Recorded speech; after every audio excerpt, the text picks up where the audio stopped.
the thing that's so important is you have to understand your partner's goals.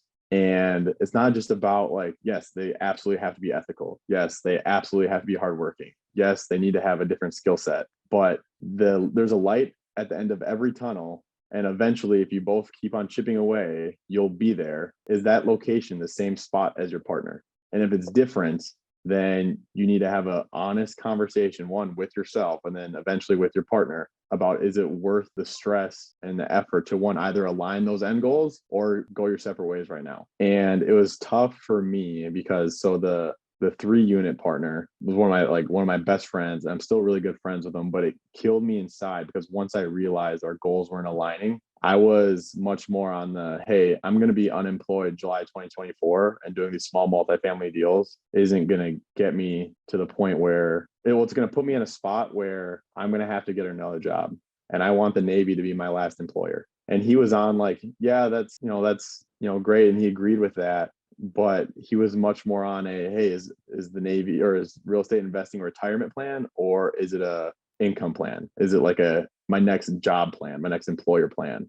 And I didn't really understand that, or didn't that distinction between our goals didn't really hit me until after we were already in business together.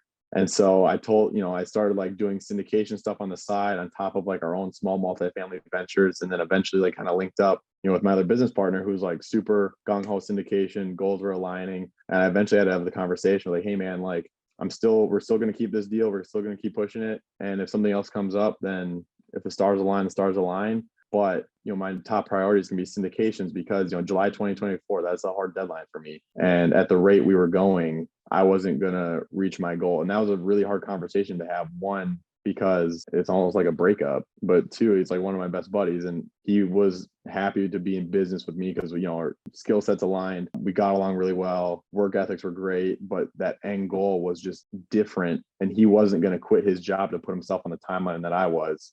And the conversation sucked, but it had to be had. And, I'm glad it did, because now I was able to jump into syndications. Yeah, I mean, I really appreciate being vulnerable and honest, because that's such a good thing for people to learn, is like talk about partnerships a lot. And I think they're important, is basically necessary in this world. I don't think you can do it alone. I mean, maybe, but it would be super hard. And so to have the real honest conversation about, here's where I'm going and here's why. Like, because I think a lot of people are like, yeah, I want to make more money, and yeah, I want to like retire sooner. But then they kind of, the back of the mind, like, it's not really possible. So like, I'm just going to keep working. Couple rentals is fine. And so to really dive in, like, what is your actual goal? How far away? And like, that's a hard conversation to have. Yeah. And it's a valuable lesson. So I appreciate you being honest. Yeah, of course.